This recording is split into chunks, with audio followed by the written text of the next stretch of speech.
Pour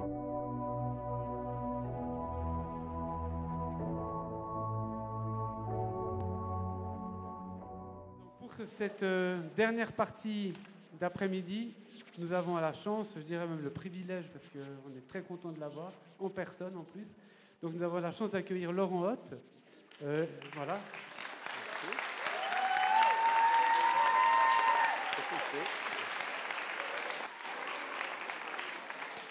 Même avant que je le présente, vous applaudissez, donc est-ce que j'ai besoin de le présenter? Je ne sais pas. Donc éducateur, voilà, pédagogue social, docteur en philosophie, directeur d'Internet Robinson. Donc on vous a mis toutes ces références sur le site de l'ESSED. Je vous invite vivement à les consulter parce que ça va être très instructif. Donc je me tais sans plus attendre et je laisse la parole à Laurent. Bon, donc je suis très content d'être parmi vous et en fait, dans le thème qui m'a été demandé, l'avenir de la vision de l'enfance et l'avenir de la vision de l'éducation, qui est le thème de vos journées, ça fait déjà 2 plans. Je vais essayer de vous apporter quelques réflexions. Mais ces réflexions, ça va d'abord être aussi des réflexions peut-être un peu théoriques, un peu des réflexions sur les termes, sur le sens de l'enfance, des questions que je me pose et que j'aimerais un peu partager avec vous. Et puis ces réflexions, elles vont aussi s'orienter côté pratique, parce qu'il faut aussi toujours parler depuis une pratique, et donc la mienne, c'est celle d'Internet Robinson, qui est une structure qui fait du travail social de rue, y compris avec la petite enfance, dans la région parisienne, au sud de Paris. Et donc j'essaierai ensuite, dans un second temps, de vous présenter ces pratiques, non pas comme des modèles, non pas comme quelque chose de réplicable, parce que c'est évidemment lié à un contexte, à une situation, à un autre pays aussi, peut-être à d'autres réalités sociales également, mais par contre, essayer d'illustrer à partir de la pratique quelques-unes des idées que je vais essayer de vous amener d'abord. La question de tout à l'heure, j'étais en bas, j'ai écouté un peu l'atelier Colline, ça m'intéressait beaucoup. Je m'intéresse beaucoup également à la pédagogie de Reggio Emilia, et j'entendais que le point de départ, c'était l'idéalisme. Qu'est-ce que vous rêvez comme structure dans 20 ans, dans 30 ans, dans 40 ans? Comment voyez-vous, comment voudriez-vous les enfants de demain? Et ça me gêne, cette question d'idéalisme me gêne, parce que justement, je pense qu'on est complètement bouffé par ça, par l'idéalisme. Et l'idéalisme, pour un éducateur, c'est une source de souffrance. Parce qu'en réalité, les enfants que vous avez sous les yeux, les parents que vous avez sous les yeux, la structure dans laquelle vous allez chaque jour, elle n'est pas idéale. Et si nous rentrons dans notre métier, si nous rentrons dans nos fonctions, si nous rentrons dans nos missions à partir de l'idéalisme, alors on risque, c'est juste un risque, de passer notre temps à mesurer l'écart entre ce qu'il faudrait et ce qu'on voit, entre ce qu'on voudrait et ce qu'on a. Et donc du coup, on va avoir les yeux rivés là-dessus, sur cet écart-là. En France, le système scolaire est particulièrement, je dirais, gangréné par l'idéalisme. Le mal des enseignants français, et on le connaît bien, et on n'arrive pas à le réformer, et on a beau essayer depuis 50 ans, on n'y arrive toujours pas. Le mal des enseignants français, c'est toujours de dire « mais vous êtes la pire classe que j'ai jamais eue », ou alors de dire toujours « mais tu pourrais faire tellement mieux que ce que tu fais, tu es capable et regarde ce que tu fais ». On n'est jamais content, jamais, jamais, jamais, jamais content. Et ce côté-là, c'est finalement une source de friction permanente au sens propre, au sens matériel, entre les enfants et leurs éducateurs. C'est-à-dire se heurter sans arrêt, les enfants se heurtent sans arrêt à l'idéal qu'on a d'eux, à ce qu'on voudrait pour eux, évidemment avec les meilleures intentions du monde. Mais malgré tout, c'est l'idéalisme. Il y a un deuxième mal qui menace tous les éducateurs et qui, à mon avis aussi, rend parfois leur fonction pesante, ou en tout cas le sens qu'ils peuvent donner à leur fonction, c'est le naturalisme. C'est-à-dire cette idée qu'il y a des choses dans la nature qui sont éternellement vraies, quelle que soit l'époque, quelle que soit la région, quelle que soit la culture. et qu'un enfant de 6 ans est toujours un enfant de 6 ans, de quelque lieu qu'il soit, dans n'importe quelle circonstance. Un enfant de 6 ans, ça doit être capable de faire ça. Et puis, par contre, il n'a pas le droit de faire tout un tas de choses qui ne sont pas de son âge. Vous voyez, le naturalisme, c'est à l'inverse, quelque chose qui va nous dire, un parent, ça doit être comme ça. Une maman, ça doit être comme ça. Et ça doit pouvoir comprendre les besoins de son enfant, ça doit pouvoir le mettre en sécurité, ça doit pouvoir anticiper ses difficultés, ça doit pouvoir être attentif à sa souffrance. Une maman, ça doit être comme ça, naturalisme. Ce serait par nature que les mères seraient comme ça. Et donc celles qui ne seraient pas comme ça seraient contre nature, monstrueuses, pathologiques, anormales. Nous sommes tous acquis à rejeter cette hypothèse. Les professionnels sont bienveillants et ils connaissent les difficultés des parents et ils sont prêts à prendre en compte leurs difficultés. Mais au fond de nous-mêmes, est-ce que nous en sommes complètement sûrs? Est-ce que nous avons été jusqu'au bout de cette idée? C'est-à-dire qu'être enfant, ce n'est pas une nature. Être enfant, c'est un statut. C'est un statut social et ce statut, il a des côtés protecteurs. Des fois, l'enfant, heureusement, est protégé parce qu'il est enfant, et tant mieux. Des fois, ça lui arrive. Mais des fois, ce statut a un côté opprimant, a un côté négateur de ce que l'on peut faire et de ce que l'on est dans la réalité de tous les jours. Nous travaillons à Intermède Robinson avec une foule d'enfants qui sont adultisés, c'est-à-dire qu'ils sont obligés, de par leurs conditions de vie, de dire bye-bye à l'enfance et de se conduire très tôt comme des adultes. On travaille avec une foule d'enfants qui sont parentalisés, c'est-à-dire qu'on leur a donné la charge d'un enfant plus jeune, d'un bébé, pour qui et pour lequel ils apportent du soutien, de la protection et des soins. Et puis, on a aussi des enfants parentisés. Alors là, c'est le cas le plus extrême, c'est-à-dire que c'est leurs parents qui sont pris en charge par leur enfant. Et nous en avons beaucoup. Pris en charge administrativement, pris en charge matériellement, pris en charge moralement aussi. Parce que quand on a des parents qui dépriment, des parents qui ne sortent pas, des parents qui s'enferment, et que l'enfant s'évertue à donner dans la vie quotidienne cette énergie qui fait défaut aux parents, oui, là, on a une véritable parentification de l'enfant. Et ça, ce n'est pas la nature de l'enfant, ce n'est pas dans sa nature, c'est juste un rôle qu'il doit prendre dans la vie qu'il a, dans la situation qu'il a, avec les parents qu'il a et à l'endroit où il est. Et vous voyez que ce n'est pas une question de nature.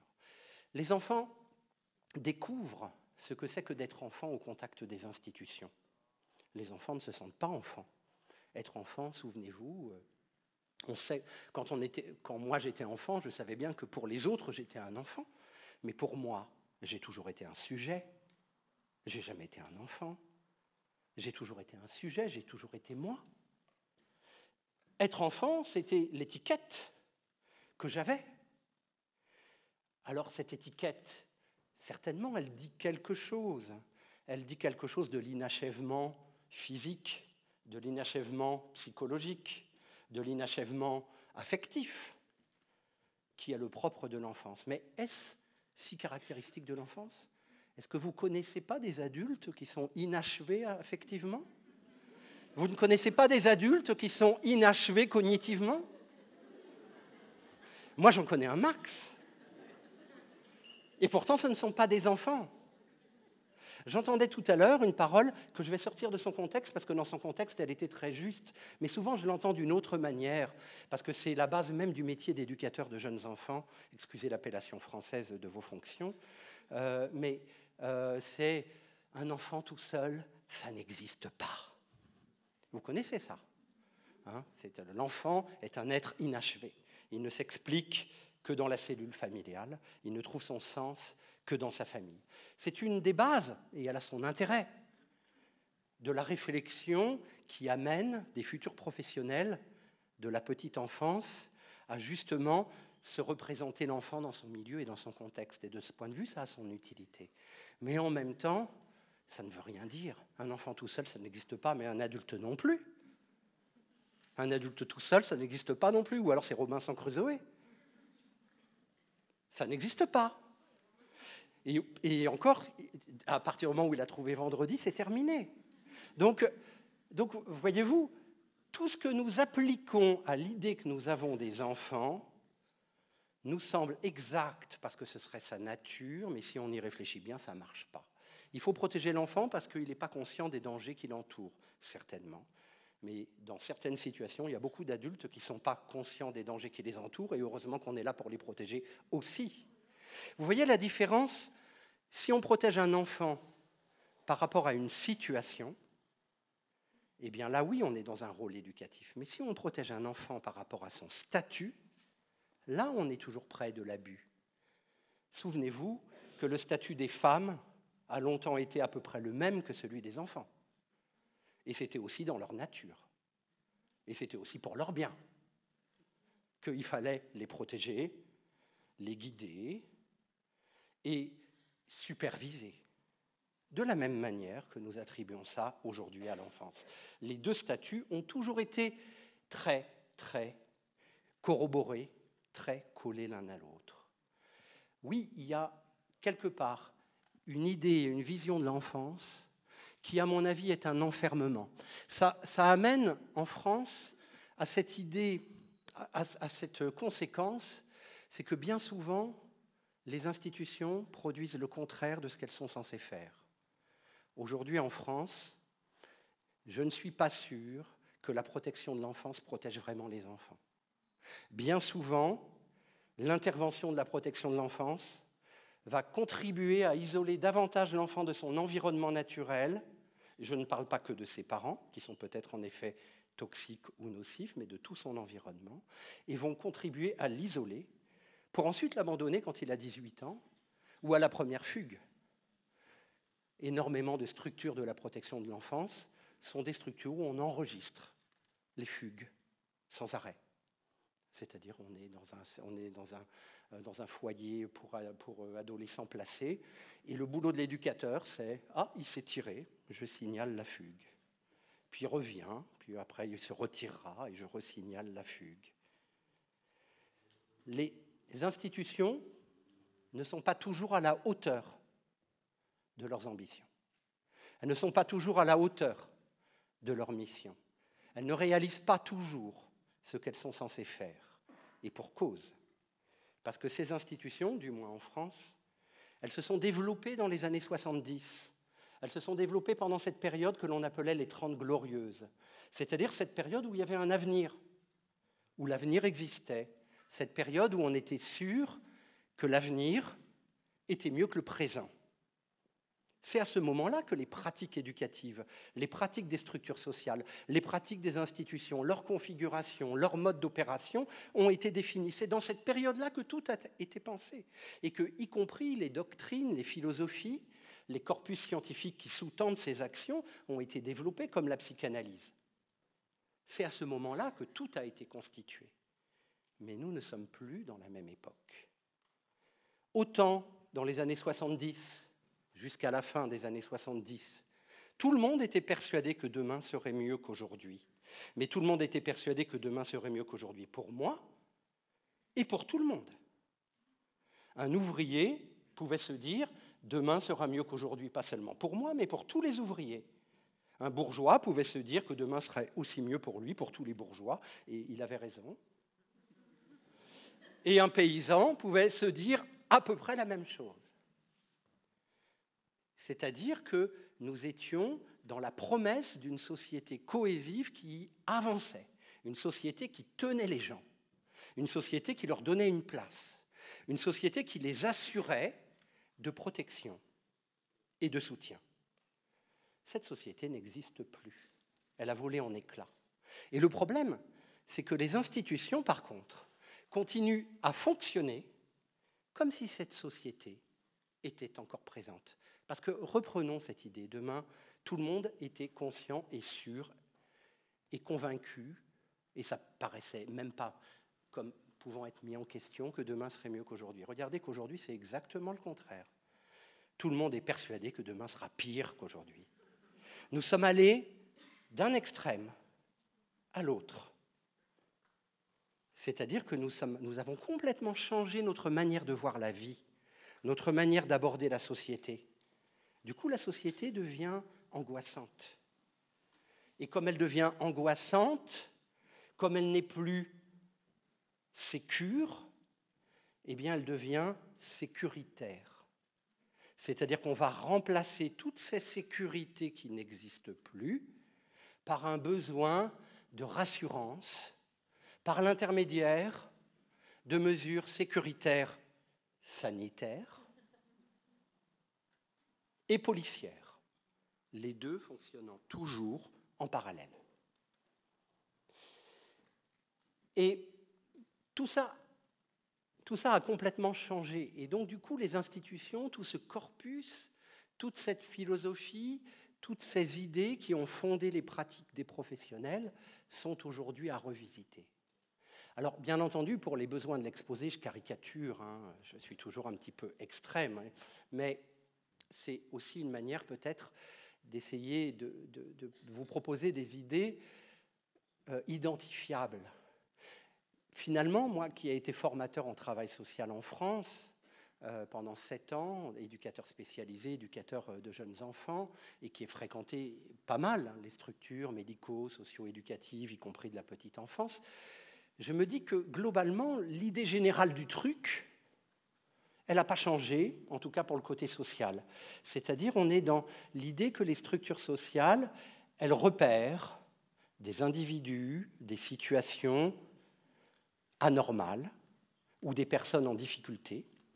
Et leur travail, c'est d'accompagner les personnes qui ont été repérées pour les remettre dans la société. On est toujours quelque part dans cette idée. La société produirait des marginaux et le but des travailleurs sociaux serait de prendre les marginaux et de les remettre dans la société. Mais si la société ne fait plus société, si la société n'en est plus une, si la société passe son temps à produire de la marge, à produire du déchet, à quoi ça sert? À quoi ça sert de remettre de l'eau dans un tonneau qui fuit? Est-ce qu'on peut encore se représenter nos métiers de la même manière? C'est-à-dire cette idée que le but du travailleur social, de l'éducateur en général, ce serait d'accompagner vers la société. Et une fois dans la société, tout va bien. Ils vécurent heureux et eurent beaucoup d'enfants, et tout ira pour le mieux. C'est faux. C'est complètement faux. C'est-à-dire qu'on voit bien que même les institutions éducatives, sociales, se focalisent de plus en plus sur des accompagnements extrêmement courts, sur des projets précis, évaluables. Et puis après, ce qui se passe après, ils n'en savent rien. Ils n'en savent rien. Ça repart. Un exemple tout simple, mais tout net, nous travaillons dans les bidonvilles. Je vous montrerai un peu des extraits de nos pratiques en région parisienne.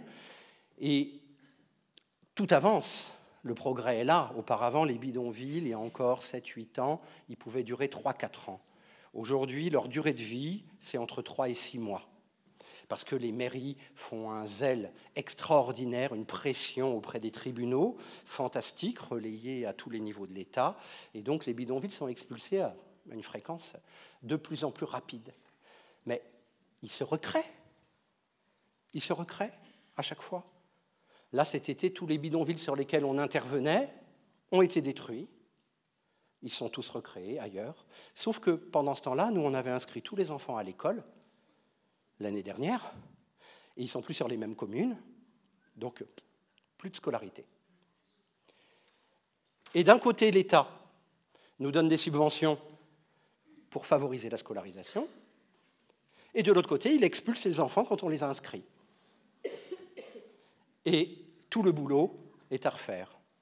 Bon, nous, on leur dit, c'est pas grave, continuez à nous donner des subventions, et on va continuer à faire notre travail. Non, en vrai, ça démoralise quand même considérablement certains de nos pédagogues sociaux, mais heureusement, nous mettons du sens dans notre travail qui ne se limite pas à mettre les enfants à l'école, parce que justement, nous nous rendons compte que ça ne marche plus aujourd'hui. Il fut un temps où la société pouvait se diviser entre des enfants sans scolarité et des enfants scolarisés, et que quelque part, vous étiez ou dedans ou dehors. La réalité, c'est que de plus en plus, nous rencontrons des foules d'enfants qui ont, avec l'institution scolaire, une relation hachée, coupée. Ils ont été scolarisés 6 mois, un temps de leur enfance. Après, ils n'ont plus été scolarisés pendant 6 mois, puis ils sont repartis ailleurs. Il y a eu quelque chose de nouveau qui a été tenté, puis ça a de nouveau été coupé. En fait, ce que nous nous rendons compte, c'est que tout ce qui était binaire aujourd'hui est devenu quelque chose de fragmenté. C'est-à-dire que c'est beaucoup plus complexe. En réalité, la question n'est pas il y a des enfants qui ne sont pas à l'école, qui ne sont pas scolarisés, c'est un scandale, il faut les mettre à l'école, parce qu'une fois qu'on les aura mis à l'école, ils n'y seront plus dans 6 mois. Donc la question n'est pas de les amener à l'école en se disant qu'après tout va bien. La question, c'est de se dire comment on va pouvoir permettre à des enfants d'accéder à une éducation formelle, non formelle, en prenant le mieux de ce qu'ils peuvent de leur parcours haché avec la scolarité et de tout ce que nous pouvons leur proposer aussi comme travail social, travail éducatif, travail hors les murs et travail d'éducation non formelle. Alors je me rends compte à ce stade que je me suis complètement perdu dans mon exposé. Je vais jeter un petit coup d'œil sur mes notes, mais j'ai des ressources.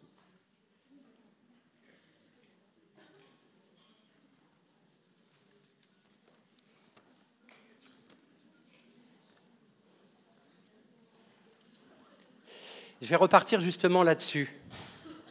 C'est que dans une société idéale qui tient, où tout le monde aurait une place, évidemment, la fonction du travailleur social, la fonction de l'éducateur, c'est de ramener à sa place ou d'amener à sa place pour la première fois, si c'est un jeune enfant, toute personne qui se trouverait en dehors. Mais nous sommes dans une situation où on se rend compte que la logique de place, ça ne va pas. J'entendais dans la table ronde, là, juste avant, qu'il y avait quand même cette question de l'inconditionnalité de l'accueil aux structures de la petite enfance, y compris chez vous.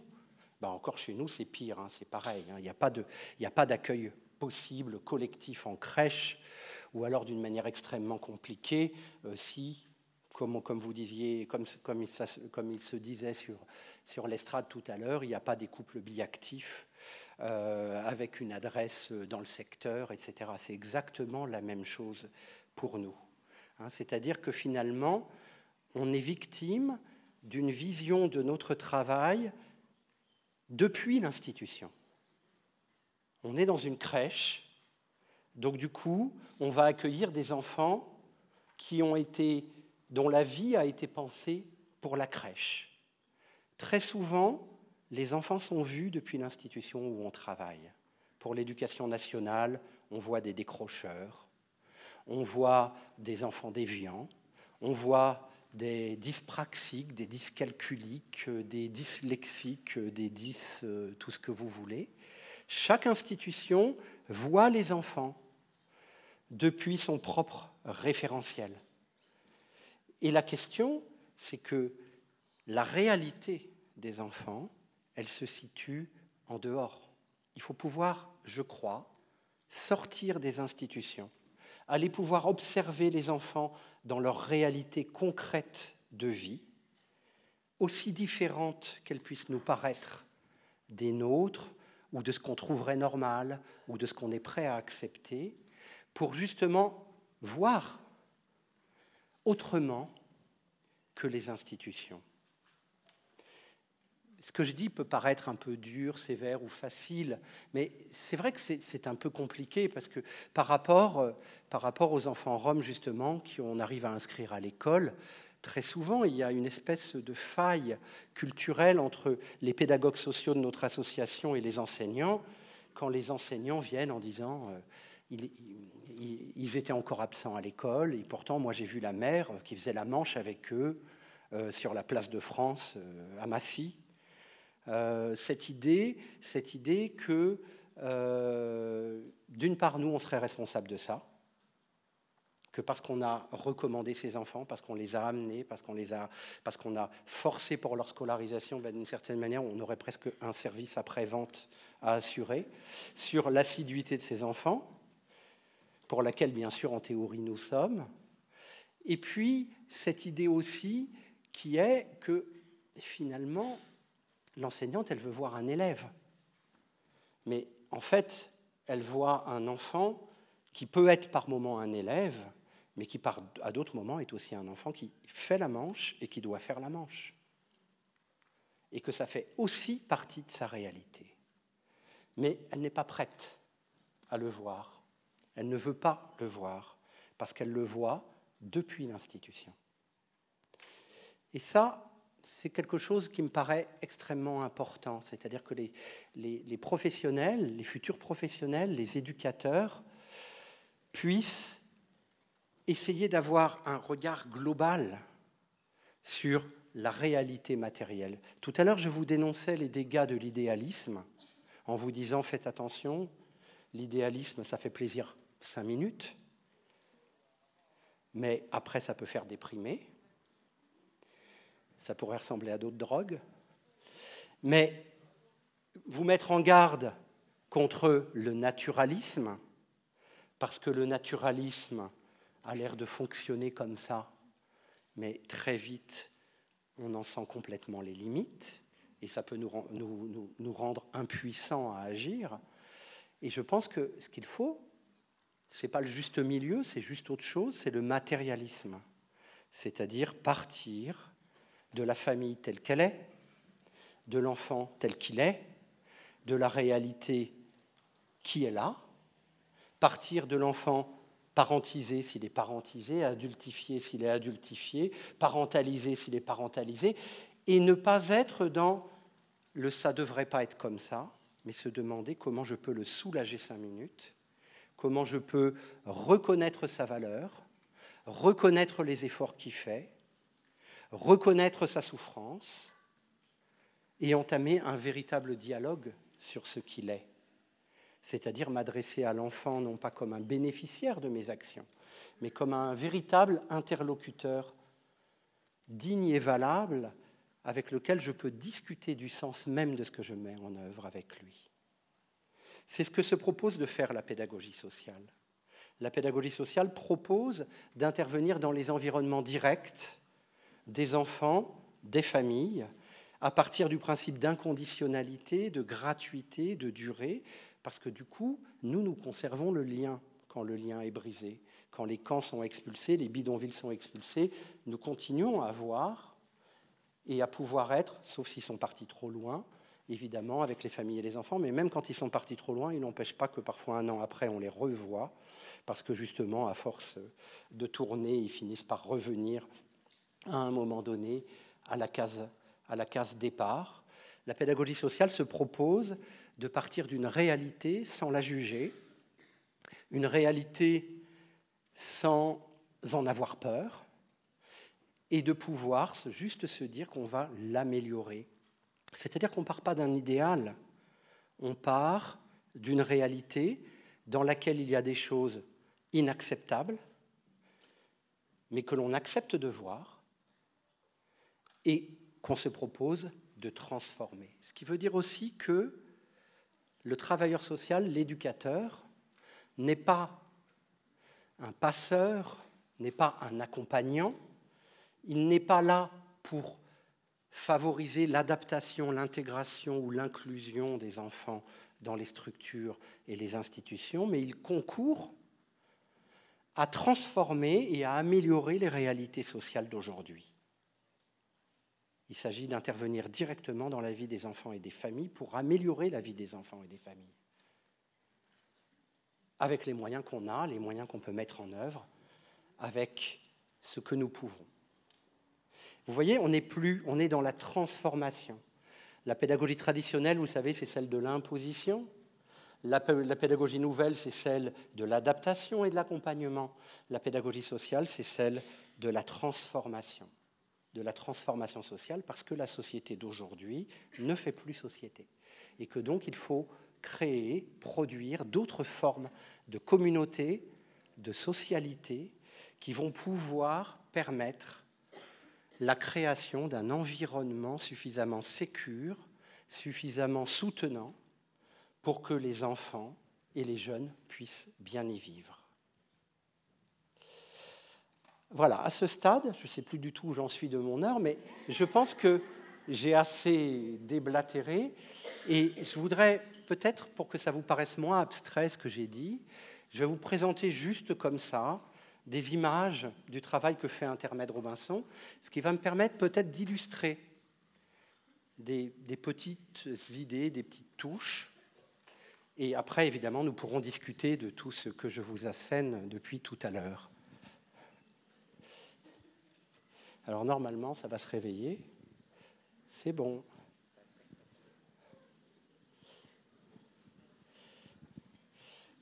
Alors là, c'est un de nos ateliers de rue en pied d'immeuble.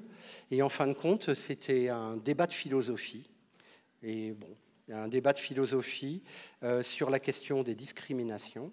Et voilà, on a aussi des débats politiques avec les enfants en pied d'immeuble. Et donc apparemment, Maïté, qui est la pédagogue sociale du fond, a visiblement parlé des Black Panthers aux enfants qui sont là. Dans la pédagogie sociale, on est un peu comme dans la pédagogie Freinet. Les deux axes les plus importants, c'est développer les capacités d'expression, les 1001 langages, j'ai lu en bas sur Écoline, tout à fait, permettre aux enfants de pouvoir, et aux jeunes et à tout le monde, de pouvoir s'exprimer à travers tous les langages. Mais il y a un deuxième axe qui est important, c'est celui de l'assembléisme, de la concertation, et celui justement d'apprendre à faire un groupe, à faire un collectif. Et ça, nous le faisons à l'extérieur. Nous le faisons dehors, en pied d'immeuble, et ça marche plutôt très bien. Dans nos assemblées, on ne prend pas de décision. Si, on prend des décisions, mais on ne vote jamais. C'est parce que ce sont des assemblées qui sont destinées à faire des propositions, à critiquer, à raconter, mais ce ne sont pas des assemblées qui sont là pour des questions de pouvoir.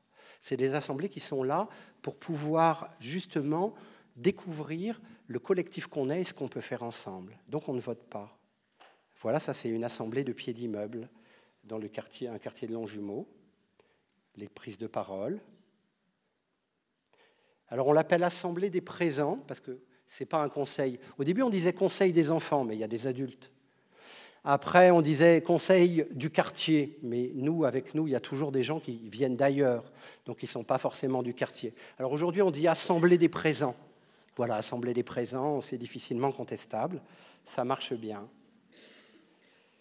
Là, on est dans notre jardin de pied d'immeuble, parce qu'il nous est apparu de plus en plus important de pouvoir intervenir sur les questions sanitaires et alimentaires dans le travail avec les familles et les enfants en situation de précarité, et de pouvoir travailler sur l'alimentation. Et comme en pédagogie sociale, ce qui nous intéresse, c'est le global, c'est de pouvoir à la fois partir de la production alimentaire. Il fut un temps, on avait un grand jardin, maintenant on ne l'a plus, on a préféré un jardin en pied d'immeuble qui a plus de sens pour les habitants. Bien entendu, il ne produit pas assez. On essaye d'obtenir et on obtient de l'alimentation de la banque alimentaire et également de beaucoup d'autres fournisseurs ou d'entreprises qui nous en donnent. Donc notre idée, c'est production alimentaire, cuisine collective de rue, et repas conviviaux et repas communautaires à prendre ensemble. Ce qui nous semble intéressant, c'est de faire toute la chaîne de l'alimentation. De la même manière que dans le travail avec les enfants et les familles, nous sommes dans l'idée d'une éducation intégrale, c'est-à-dire justement pouvoir travailler les questions à la fois éducatives, culturelles, mais aussi politiques et aussi sanitaires avec les groupes et les personnes avec qui on travaille. Là, c'est la préparation d'un atelier de rue. Là, on est nouveau au jardin. Toujours les ateliers, ça c'est un jour de pluie. Il s'était réfugié dans le local poubelle, je crois. On va où on peut. Ça, c'était au moment où il peignait les clôtures du jardin en pied d'immeuble. Ça, on commence la série des goûters et des repas. Ça, c'est à notre local. Toutes les semaines, On fait un atelier cuisine le matin et après on fait un repas partagé qui va réunir 40, 50 personnes. Et puis cette cuisine de rue, on va la faire aussi sur nos ateliers en pied d'immeuble à partir de cuiseurs. Et nous allons aussi partager tous ces repas. Et là, nous venons d'acquérir un food truck qui va nous permettre aussi de développer nos possibilités. Ça, c'est un atelier dans un hôtel social. Dans les hôtels sociaux chez nous, c'est les hôtels où vont les familles qui sont mises à l'abri ou hébergées, comme on dit, par le 115 et qui peuvent se retrouver. Alors, elles passent par différents stades. Au début, quand une famille se retrouve hébergée par le 115, elle va d'abord connaître un certain nomadisme. C'est-à-dire les nuits, les chambres d'hôtel sont attribuées au début pour une nuit, après peut-être pour 2 ou 3 nuits. Et puis encore, les familles qui arrivent à bénéficier de ce dispositif d'hôtels sociaux sont des familles qui ont déjà passé un certain nombre de sas. Par exemple, dans le département de l'Essonne, quand une famille dort à la rue, la première chose qu'elle obtiendra, mais il faudra beaucoup de jours pour ça, c'est qu'on va leur proposer un hébergement de nuit dans des dortoirs collectifs, mais les hommes à un bout du département, et les femmes et les enfants à l'autre bout du département. Le but, c'est de voir si les familles s'y conforment, si elles sont capables de se rendre, de se séparer et de pouvoir finalement suivre les préconisations qui leur sont faites. Et il faut arriver avant 20h30, 21h, parce qu'après c'est fermé. Donc l'épreuve, elle est encore un petit peu plus compliquée. Et à 7h du matin, il faut être dehors, parce que ce n'est qu'un dortoir collectif, comme dans Charlot. Et il faut répéter cette opération un certain nombre de jours. Dès le matin à 7h, il faut commencer à rappeler le 115 pour pouvoir avoir sa place pour le soir avant 21h. Et ça va durer un certain temps. Et si les familles arrivent à passer à travers ce tamis, elles vont avoir une chambre d'hôtel, généralement à l'autre bout de la région parisienne, pas du département, de la région parisienne, pour 2-3 nuits, et puis encore à un autre bout de la région parisienne pour quelques nuits supplémentaires. Et ce n'est qu'au bout d'une longue période, et qui parfois dure des années, qu'une chambre va enfin être attribuée. Et là, les familles peuvent rester. Parfois, nous, on travaille avec des familles qui vivent, et des enfants, donc, qui vivent depuis 5, 6, 7 ans dans la même chambre d'hôtel, à proximité, et avec lesquels nous travaillons tous les jours. Mais il y a tout un parcours du combattant pour y arriver. Donc nous intervenons dans les hôtels sociaux et nous réalisons des ateliers et également nous sommes dans nos locaux accueillent également évidemment les enfants et les familles de ces hôtels sociaux. Là, il y a une série de photos qui se passent dans les hôtels. Ça, ce sont nos ateliers d'été.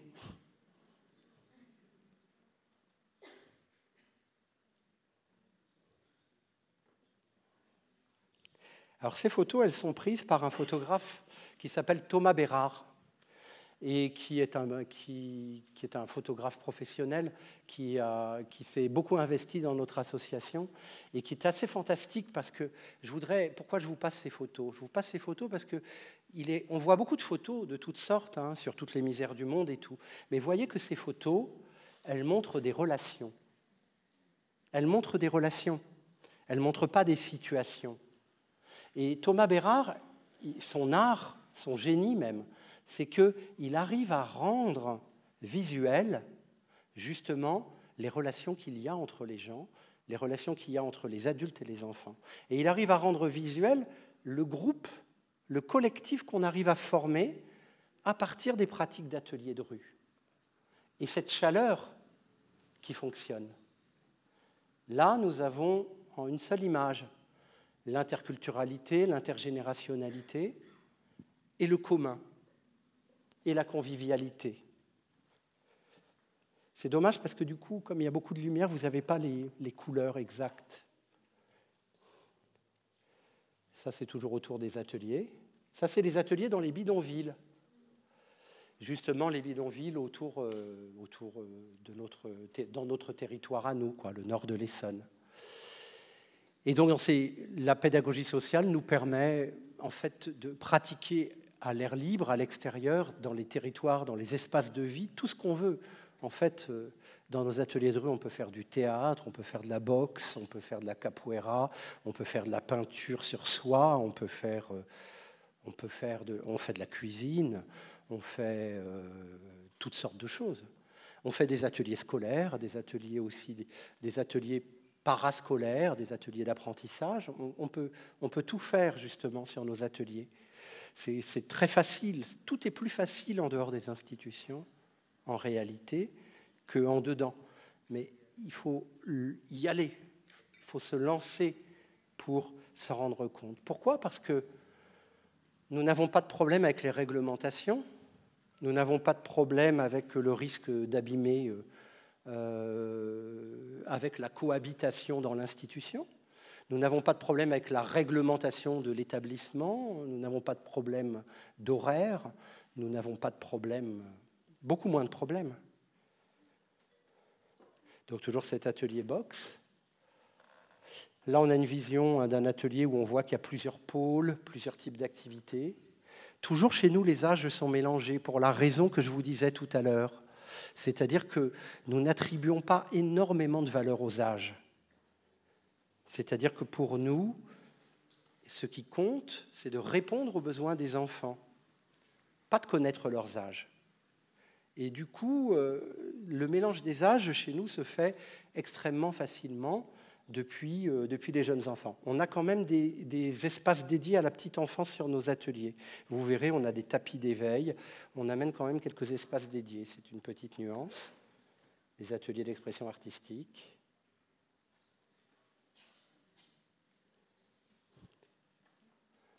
Toujours un atelier... Alors je pense que c'était un atelier philosophique, les grands jeux.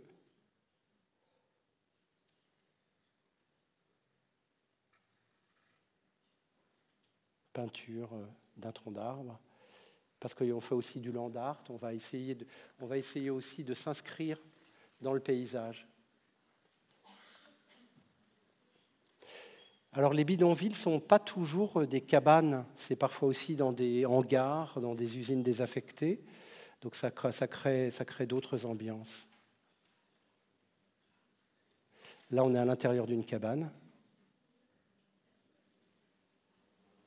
Et toujours les relations, cette proximité. J'aime bien cette image et je voudrais la commenter devant vous parce que c'est typique de ce que c'est qu'un atelier de rue. Vous voyez toutes les réalités qui s'accumulent et qui s'additionnent les unes aux autres. Il y a l'enfant qui arrive, il y a la petite qui est en train de réfléchir à ce qu'elle va faire, il y a l'accueil, il y a le camion qui passe, il y a toute la richesse d'un environnement qui n'est pas maîtrisé. Qu'est-ce que c'est qu'une institution ? Une institution, c'est un milieu qu'on a appauvri au point qu'il ne s'y passe plus que ce qu'on a décidé. Qu'est-ce que c'est qu'une situation de la réalité ? C'est une situation qu'on ne maîtrise pas et où il arrive toujours quelque chose.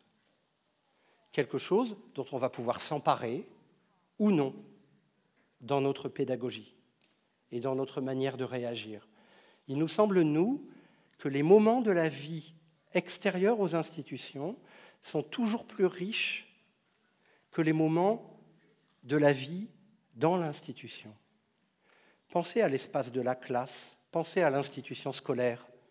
La maîtresse, elle a décidé qu'on ne parlerait que du complément d'objet direct. Celui qui a envie de parler d'autre chose que du complément d'objet direct, il va se reprendre des réflexions. Et s'il n'arrête pas, pour être mis dehors, pour avoir un mot, sa maman pourrait être convoquée, pour avoir une punition, ou en tout cas, on va dire, on ne peut rien faire avec lui. Voilà ce que c'est qu'une institution. C'est un endroit où on a appauvri la réalité à un tel point qu'à un moment donné, il n'existe plus que le complément d'objet direct. C'est terriblement pauvre. Apprendre à travailler dans un espace extérieur à partir de ce qu'on ne contrôle pas, ça paraît évidemment plus compliqué, mais dans la réalité, c'est beaucoup plus simple pour l'éducateur, pour le professionnel, parce qu'il n'y a pas d'angoisse à avoir, zéro angoisse, parce qu'il se passe toujours quelque chose. Intermède Robinson, depuis 6 ans, a un agrément de la caisse d'allocation familiale pour être un centre social. Et comme on a repris la place d'un centre social MJC qui avait été fermé par une municipalité précédente dans la ville de Chilly-Mazarin, on est redevenu nous aussi une MJC. Je ne sais pas si vous savez ce que c'est les MJC. C'est des vieilles institutions chez nous en France qui ont été créées au début des années 80. Ça s'appelle des maisons des jeunes et de la culture. Donc ça correspond à une vision d'un espace qui est censé accueillir la jeunesse et dans laquelle on peut pratiquer des activités culturelles moins chères, beaucoup moins chères que si vous allez au conservatoire, beaucoup moins chères que si vous allez dans une école de théâtre. L'idée, c'est de populariser la culture, c'est de diffuser la culture, de faciliter l'accès à la culture. Les MJC existent. En France, c'était un mouvement important. Elles sont toutes en train de fermer aujourd'hui, qui existaient depuis les années 80. Elles ont mal vieilli, les MJC, parce que les MJC ont commencé à exister quand moi, j'étais jeune. Et aujourd'hui, la plupart des MJC que je connais n'accueillent que des jeunes de mon âge. Mais de mon âge actuel. C'est tellement vrai que les conseils d'administration des MJC sont composés de jeunes de mon âge. Et que le plus gros kiff dans une MJC, c'est que de temps en temps, on organise une soirée punk dans laquelle des jeunes de mon âge jouent de la musique punk de mon âge. Ce qui est pas mal. Mais vous y chercherez en vain des jeunes. Ça fait très longtemps qu'il n'y en a plus. Mais par contre, les MJC ont des milliers d'adhérents. Elles ont des programmes épais comme ça. Parce que vous pouvez tout y faire. Vous pouvez y prendre des cours d'italien, vous pouvez y prendre des cours de guitare, vous pouvez y apprendre la danse de salon, vous pouvez y faire des tas et des tas de choses. Les MJC ont peu de permanents, mais énormément d'intervenants, avec une très grosse masse salariale d'intervenants, etc. Donc nous, on est devenus MJC, Intermède Robinson, parce qu'on a repris justement cette filiation et parce que la Fédération des MJC souhaitait justement aussi élargir son champ et pouvoir revendiquer aussi notre approche comme quelque chose qui pourrait être l'avenir des MJC. On en est loin, mais donc on est devenu MJC. Et moi, j'étais très mal à un moment donné parce qu'il y avait notre public qui venait à notre structure, ça on n'a jamais eu de problème, on a toujours notre public. Et puis il y avait des gens qui venaient et qui disaient alors, c'est quoi le programme chez vous? Est-ce que vous avez un programme pour savoir si je m'inscris? Et je m'inscris à quoi? Et moi j'étais mal, je disais oh, purée, on n'a pas de programme. On a 0 programme. Mais alors qu'est-ce que vous faites? Et moi j'étais là, presque prêt à dire bah rien. Rien. On fait rien. Et puis j'étais très très mal quand même parce que je me sentais un peu nul. Vous voyez, des gens qui viennent, ah bon, il se passe rien ici, bah, je m'en vais, etc. Donc ils étaient presque agacés et tout. Et moi j'étais là, il faut quand même que je trouve quelque chose à répondre. Et un jour j'ai trouvé la réponse. Et j'ai dit, mais non. Est-ce que vous avez un programme? Non. Chez nous, il n'y a pas de programme. Et vous savez pourquoi il n'y a pas de programme? C'est parce qu'il se passe toujours quelque chose. Les programmes, c'est bon pour les endroits où il ne se passe jamais rien. Allez au centre socio-culturel, il ne se passe jamais rien, vous avez un programme. Allez au théâtre, il ne se passe jamais rien, vous avez un programme. Allez dans un musée municipal, il ne se passe jamais rien, il y a un programme. Vérifiez tous les endroits où il ne se passe jamais rien, il y a un programme. Et donc là, j'étais trop content parce que du coup, je disais, ah, heureusement, non, chez nous, il n'y a pas de programme, mais restez seulement 10 minutes et vous n'en croirez pas vos yeux. Parce que je suis sûr qu'il va se passer quelque chose. Et ça ne manque jamais, il se passe toujours quelque chose. Et le travail de l'éducateur, du pédagogue social en pédagogie sociale, c'est justement d'être ouvert à ce qui arrive, d'accepter de ne pas maîtriser, d'accepter de ne pas contrôler l'environnement, pour pouvoir justement accueillir ce qui arrive et rebondir et bâtir dessus. C'est ce que nous essayons de faire et c'est ce que témoigne ça. C'est-à-dire, nous amenons toujours un minimum. Parce que quand on vient faire un atelier de rue, c'est comme quand vous allez chez quelqu'un, vous ne venez pas les mains vides. Ben là, c'est pareil, on amène des tapis, on amène du matériel, on amène des propositions. Et ces propositions, on peut compter dessus, elles sont toujours là. On va faire de la cuisine, on va sortir de quoi, faire des ateliers d'expression plastique, etc. Et après, on verra. Après, on verra ce qu'il en adviendra. Mais évidemment, nous amenons toujours quelque chose aussi pour nous rendre visibles et aussi pour montrer une régularité, une permanence de toutes nos activités. Toujours les relations qui se nouent dans ces environnements. Je reviens en arrière ou quoi? Ouais. Là, j'avance. Puis toujours les belles photos de Thomas Bérard. Puis je me rends compte que si je faisais ça, vous verriez peut-être... faut que je mette mes lunettes.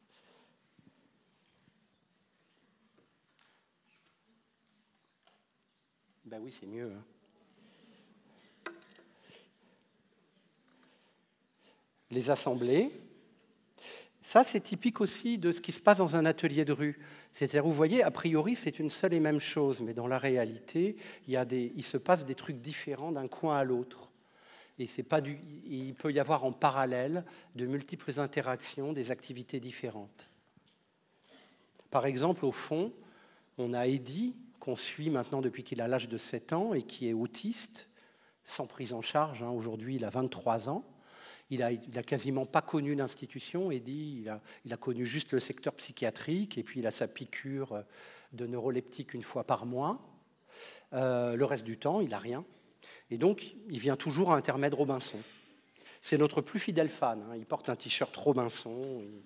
Il est toujours avec nous. Et à l'époque, il travaillait avec un bénévole psychologue raïchien et il faisait son premier disque de rap, enfin son premier CD de rap. Voilà. Et en même temps, à côté, on a d'autres activités qui se font. Ça, c'est l'époque où on utilisait les tentes quechua. Transformer l'environnement, c'est aussi transformer un espace en espèce de kermesse, l'espace du temps de l'atelier. Je ne sais pas pourquoi il vérifie le fichier. Il doit être douteux.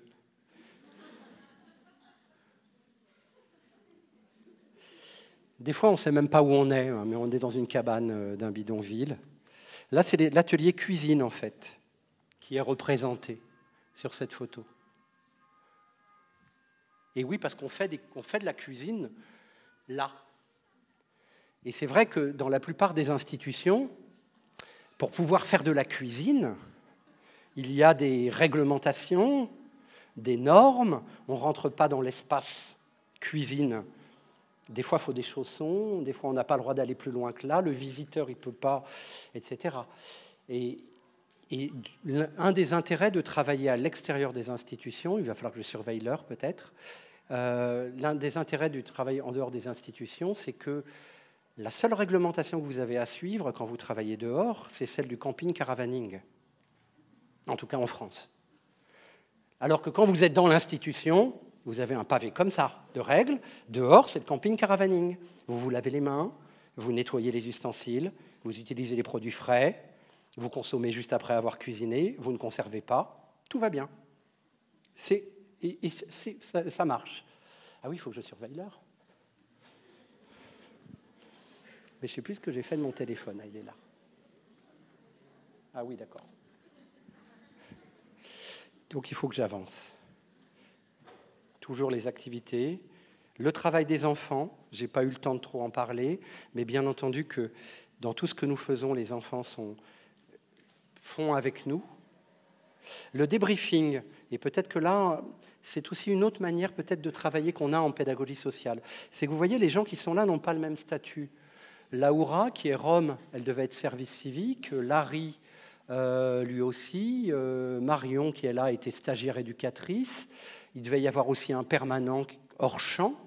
Et tous ces gens-là vont faire des ateliers ensemble et ont le même métier et ont la même mission et font la même chose quand ils sont en atelier de rue.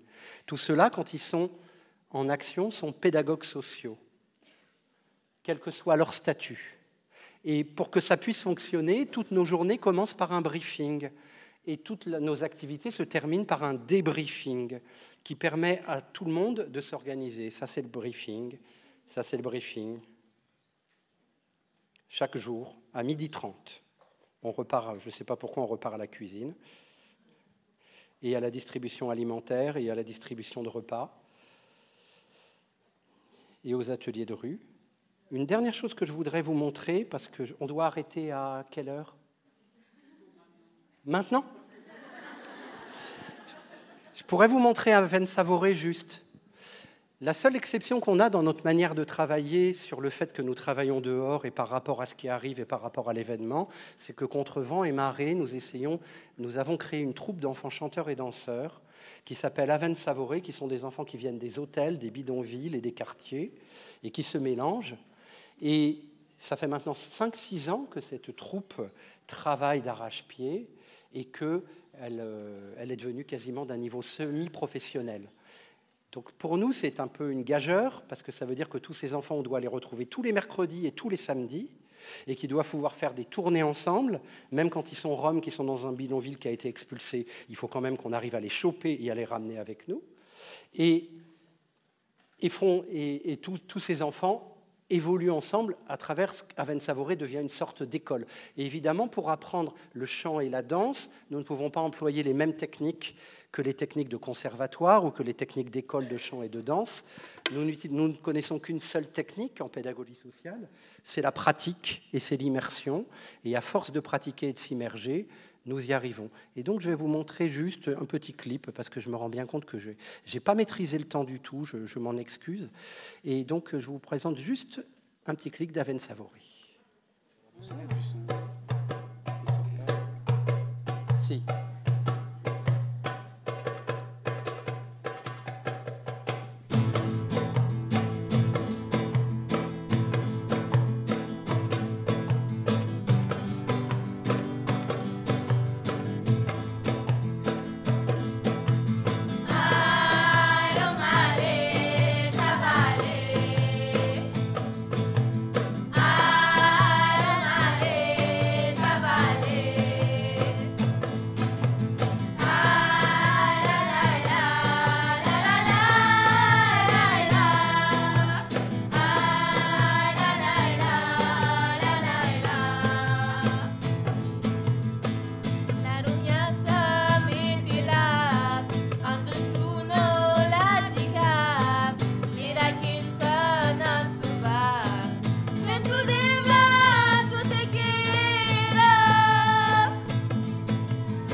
c'est parfait.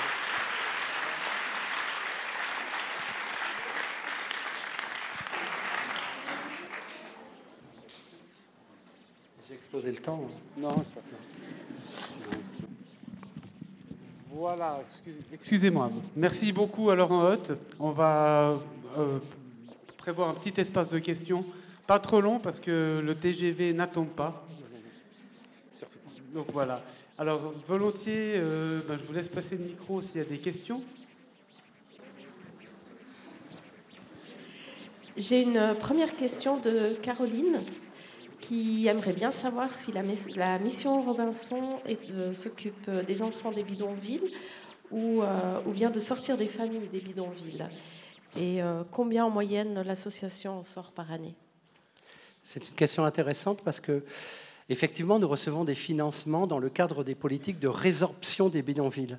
Et vous voyez, c'était résorption des bidonvilles. Résorption, ce n'est pas un mot très courant, hein, mais vous voyez bien de quoi ça veut dire. Avant, on disait éradication des bidonvilles. Mais éradication, ça avait une connotation un peu plus guerrière, un peu plus gênante. Donc, éradication est devenue résorption. Nous ne militons pas pour la disparition des bidonvilles, nous ne militons pas pour l'expulsion des bidonvilles. Nous souhaiterions que le bidonville puisse évoluer vers une forme que la ville reconnaisse ses bidonvilles et que la ville aménage ses bidonvilles et que la ville apprenne à vivre avec ses bidonvilles et les transforme et transforme ses relations avec le bidonville. Nous ne pensons pas que les choses arrivent sans raison. Un bidonville n'est pas une anomalie qui va disparaître. Elle est une réalité urbaine, sociale et contemporaine et on pourra toujours expulser si nous ne travaillons pas les causes multiples et variées de ces réalités. Les bidonvilles se reconstruiront. Ça fait maintenant 25 ans que la France essaye de détruire ces bidonvilles et elle n'y arrive pas. Et elle n'y arrivera pas. Il serait temps de les reconnaître. Merci.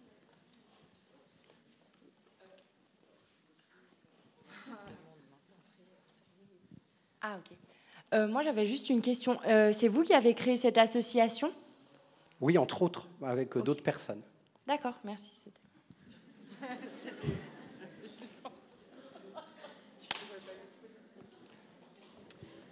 J'ai également une autre question qui est apparue sur Instagram. Il était question tout à l'heure de ne pas forcément chercher à tendre vers un idéal. N'est-ce pas contradictoire par rapport à ce que vous disiez tout à l'heure quant au rôle de l'éducateur qui serait d'améliorer la réalité d'un enfant et de sa famille ? Disons que pour moi, ce n'est pas tant du domaine de l'idéal que du domaine de l'exigence.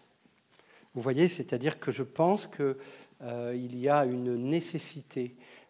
Quand j'étais instituteur, je pratiquais la pédagogie Freinet, et ce qui est important quand on est dans la pédagogie Freinet, c'est que les enfants ne viennent pas dans la plus belle classe du monde. Ils ne viennent pas dans une crèche Montessori. Ils ne viennent pas dans un espace avec des jolies fresques et des jolis camaïeux de rose. Ils viennent dans une salle de classe ordinaire, généralement assez quelconque. Et donc, la phase avec laquelle on commence, c'est de dire aux enfants, regardez, comment vous la trouvez, la salle de classe ? Et les enfants, ils disent, en général, elle est moche. C'est pas assez décoré, c'est pas assez vivant, ça donne pas envie. Et dans ce cas-là, la pédagogie Freinet, c'est de leur dire alors, qu'est-ce qu'on va faire ensemble pour changer ça ? Et donc vous voyez que du coup, l'énergie ne vient pas de l'idéal, l'énergie vient de l'inacceptable. L'inacceptable est un bien meilleur moteur que l'idéal. Voilà. Monsieur Hoth, je vous remercie pour votre présentation. Au fond, vous avez cité à 2 reprises Freinet. Est-ce que vous pourriez nous décliner les idéologies et à partir au fond, qu'est-ce qui constitue ces idéologies-là, notamment à partir de référentiels théoriques, voire peut-être d'auteurs, puisque vous êtes docteur en philosophie, j'imagine que vous avez une grille de lecture de la réalité et de la non-société et des non-institutions qui nous entourent. Merci d'avance. Comme tout le monde, j'ai des auteurs de référence. Comme tout le monde... Mais vous n'êtes pas tout le monde, monsieur Hoth. Voilà, vous nous avez fait la démonstration depuis 1 heure que vous n'êtes pas tout le monde. Vous êtes un brillant orateur en plus français, qui nous offre comme ça une vision ethnocentrée d'une réalité parisienne qui n'est pas la nôtre. Mais, chers compatriotes, je suis docteur en sociologie de l'Université de Strasbourg, donc je suis de tout cœur avec vous. Simplement, ma curiosité n'est pas complètement inassouvie. D'accord. Je serais heureux Alors, de vous entendre. Dans les sources auxquelles moi je me réfère et d'autres en pédagogie sociale se réfèrent, on va trouver du côté de la sociologie évidemment Castel, voilà, et on va évidemment Bourdieu, et on va trouver du côté de la pédagogie Kortchak, Freire et Freinet, voilà, on va trouver et puis d'autres inspirations. Sur le plan philosophique, les racines de la philosophie sociale, c'est plutôt Kant, voilà, qui les a posées. Merci.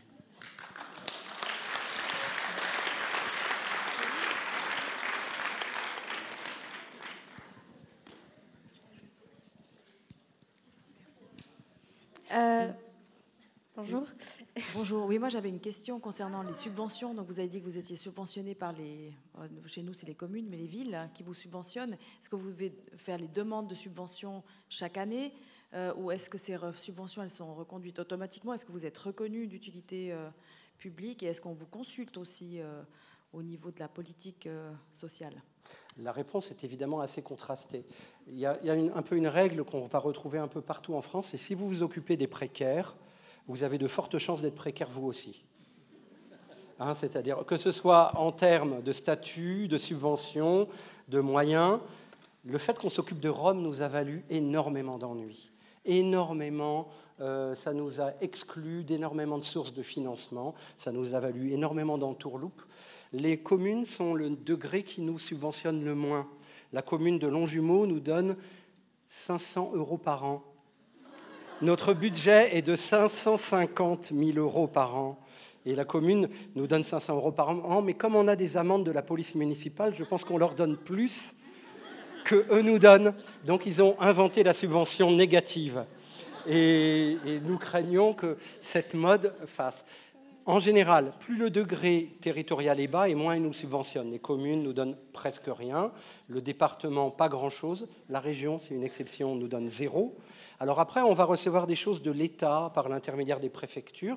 Et puis surtout, on a la caisse d'allocation familiale qui nous garantit à peu près un tiers de notre budget. Mais nous commençons tous les ans, heureusement avec une trésorerie d'avance qui nous permet de fonctionner, mais toutes les années, nous les commençons sans savoir si nous finirons l'année, ou plutôt si nous pourrons commencer l'année suivante.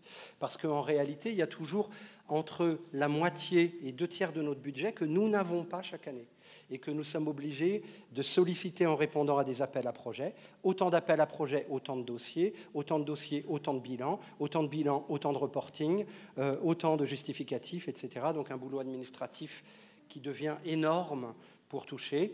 Et donc on pourrait dire qu'un tiers, c'est quand même le public, si on globalise tout, les appels à projets, tous les échelons de l'État. Et un tiers, c'est les allocations familiales, et l'autre tiers, c'est le privé. On est énormément soutenu par des fondations, mais c'est pareil, il faut toujours en trouver d'autres. Des fondations et quelques entreprises. Nous, on est très potes, allez savoir pourquoi, avec les assurances Generali, qui nous soutiennent énormément. Moi, j'avais une question, s'il vous plaît. Par rapport à avant, vous avez parlé du programme. Vous avez remis en question le fait qu'on mette un programme, qu'on soit tout le temps tout programmé. Mais qu'est-ce qu'on fait du coup du besoin de l'enfant d'avoir une certaine routine et d'avoir... c'est sécurisant pour l'enfant. Donc moi, j'ai pas vraiment compris cette partie-là. Ah oui, peut-être qu'on ne parlait pas tout à fait de la même chose. Bien entendu qu'on n'a rien contre les rituels. D'ailleurs, nos ateliers de rue obéissent toujours à certaines formes de rituels. Il y a toujours notre arrivée, il y a toujours les salutations, les bienvenus, il y a toujours le temps d'expression, il y a toujours le moment où on mange ensemble, le moment où on se dit au revoir, et on revient toutes les semaines à la même heure, au même endroit, qu'il pleuve, qu'il vente, qu'il neige. Question rituelle, on y est. Notre quotidien est extrêmement structuré, extrêmement régulier. Et de ce point de vue-là, ça marche. Mais ce n'est pas un programme dans le sens que je disais. Moi, ce que je disais, le programme, c'est les cours de chant ont lieu de telle heure, à tel endroit. Et puis, il va y avoir des spectacles dont voilà la liste toutes les semaines à tel endroit. C'était ça que je voulais dire par programme.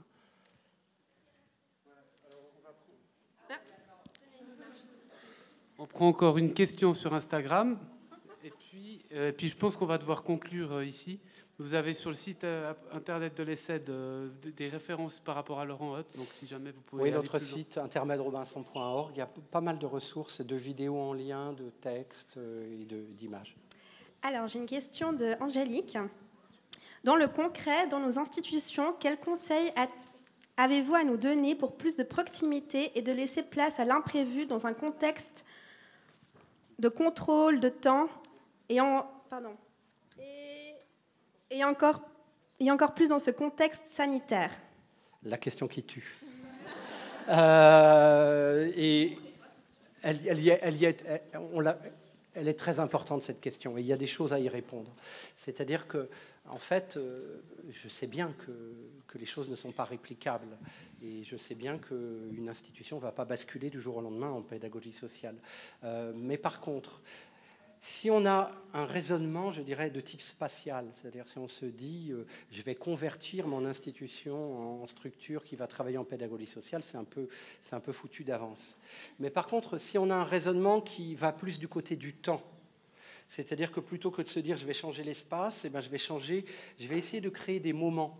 Je vais essayer de créer des moments de proximité, des moments dans lesquels on va pouvoir subvertir les règles de l'institution. Mais juste un moment, des moments où on va pouvoir être nous-mêmes avec l'enfant, des moments où on va oser de nouvelles proximités culturelles, affectives, géographiques, sociales, des moments où justement on va subvertir, contourner et aller au-delà de ce qui se fait d'habitude en institution, des moments où on est libre. On peut se libérer un moment. Et je pense que c'était Kortchak qui parlait des moments pédagogiques. Moi, je pense que l'éducation, elle ne se pense pas en espace, contrairement à l'idéalisme et aux utopies. Elle se pense plutôt en moments. Comment nous pouvons créer des moments inoubliables, des moments qui vont laisser des traces, des moments qui vont jamais être oubliés, qui seront toujours là. Vous savez, le souvenir d'un moment, c'est à la fois quelque chose qui est perdu, mais c'est aussi quelque chose qu'on a gardé. Et moi, je crois que l'éducateur est un créateur de moments. Voilà. Voilà, je fais encore un dernier.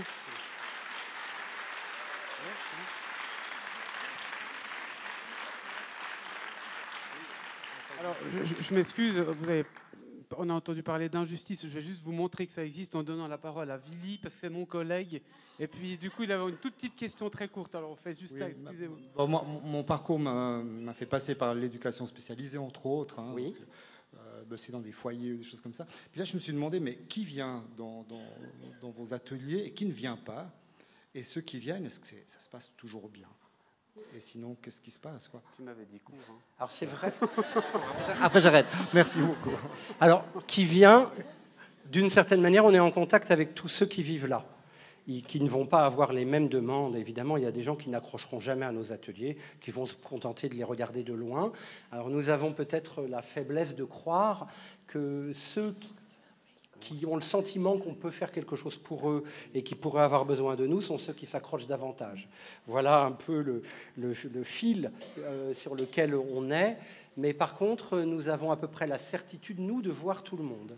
En plus, le fait qu'on parte des enfants pour aller vers les adultes et pas l'inverse nous facilite énormément les choses aussi pour pouvoir être en contact avec l'ensemble de l'environnement. En plus, on ne demande pas l'autorisation, jamais, à personne.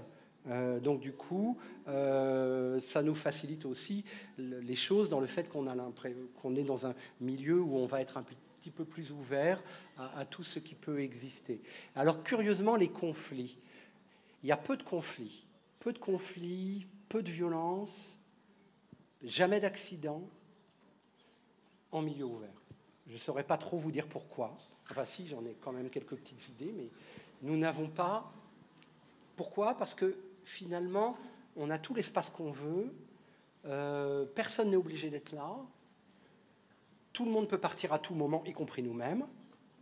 Et donc, du coup, il y a beaucoup moins de charges conflictuelles. Alors, dans nos locaux, ça peut être un peu différent, mais là, c'est pareil. Comme ce sont les mêmes, en fait, on les a contactés dehors qui viennent dedans, eh bien, ça transporte un petit peu les mêmes qualités de relation. Merci beaucoup, Laurent Hoth.